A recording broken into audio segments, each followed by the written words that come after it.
What's up, Chasers? Today we're going to talk about how your journey is your own.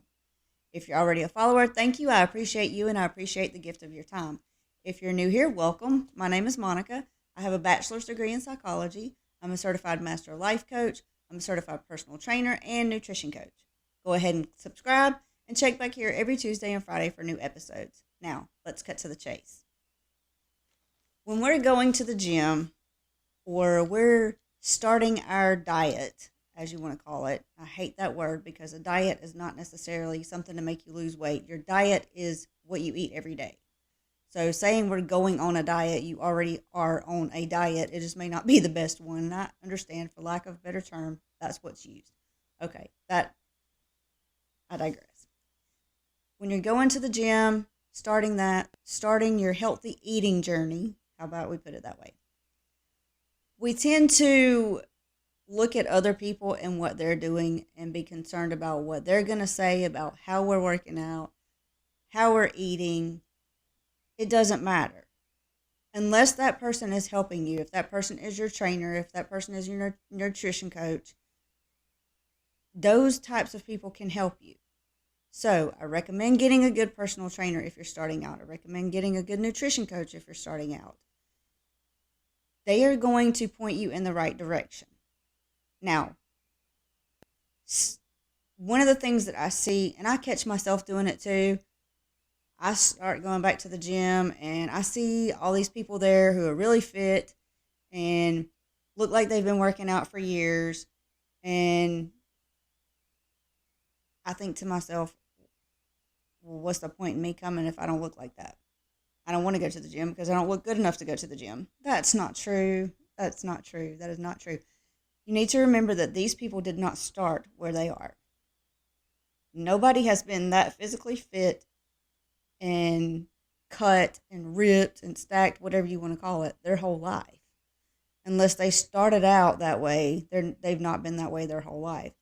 So we need to quit comparing ourselves and our start to our journey, or even our middle of our journey, to someone else's middle of their journey when they've been doing this for years. It's not fair to us. We're kicking ourselves when we're down already. We're finally trying to make the conscious effort to do what we need to do to get healthy and get our bodies back in the best shape possible. And then we go to the gym and we see that.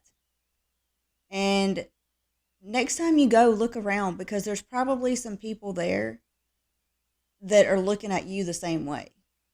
Like, of course, they wish they looked like the fit and buff, all those people. But at the same time, some of them would just be happy to be where you are.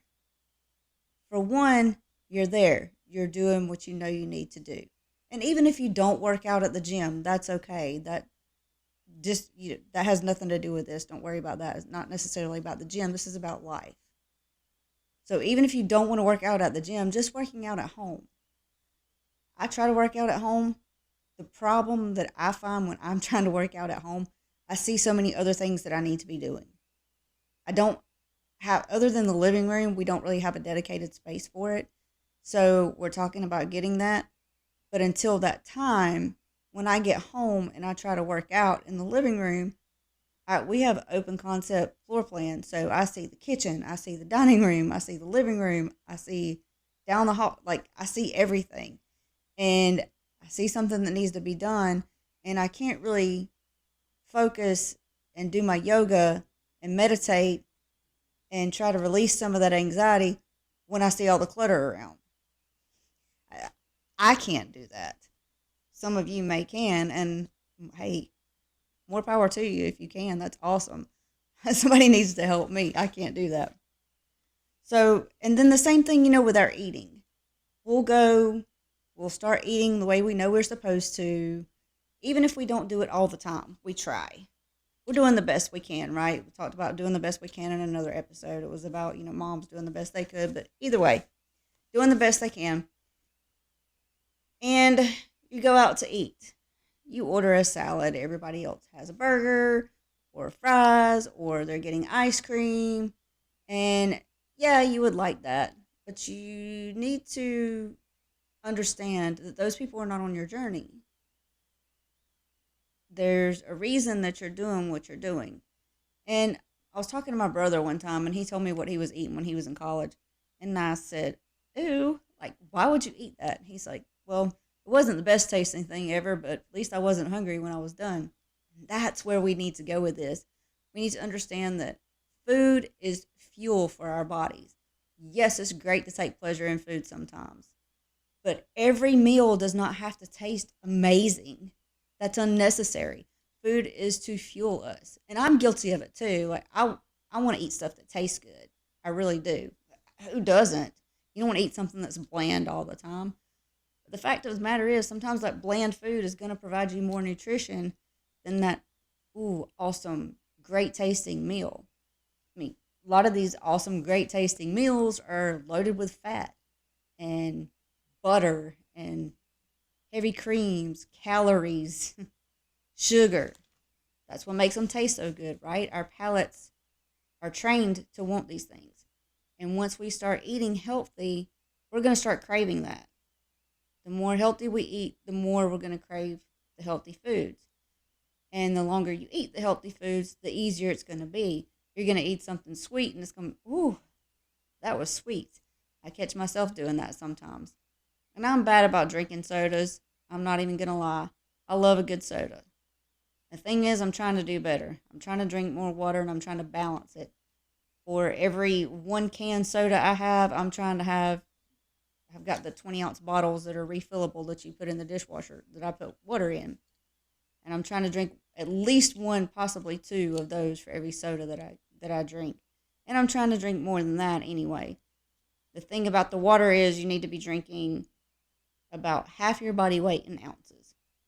So, for instance, if you weigh 150 pounds, you need to be drinking about 75 ounces of water.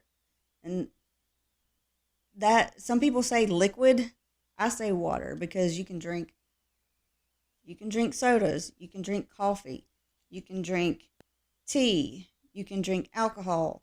All of that is liquid, but we know some of it is more diuretic than the other, and it's going to dehydrate you. So you need to balance that out with the water. I say just go ahead and drink half your body weight in ounces of water. And when getting back to the subject of the food and going out to eat, kind of got off track there, got off, chasing the rabbit. If you're out to eat with your friends, family, whatever the case may be, social function, work function, whatever, and you're ordering food that you know is going to be beneficial for you, and somebody else makes a comment, I tell them to mind their own plate. There's a reason for doing what I'm doing. And I don't criticize their plates. They shouldn't criticize mine. But, I have that type of relationship with some people where I can say, mind your own plate and make it a joke, but not a joke. So maybe that's something you can try. I don't know. Maybe don't follow my direction on that one. Somebody might get mad at you. But the thing is, they need to understand that this is your journey. Just like they're on their own journey, you are on your own journey. And when it comes down to it, you don't owe anybody an explanation for why you're trying to better your health. Your good health should be explanation enough for you. And that's all for today's episode. Everybody check back on Tuesdays and Fridays for new episodes. And stay tuned because we'll possibly be having guests. If you have questions, comments, or even would like to be on the show, drop an email to JoinTheHealthChase@gmail.com. Until then, enjoy the chase.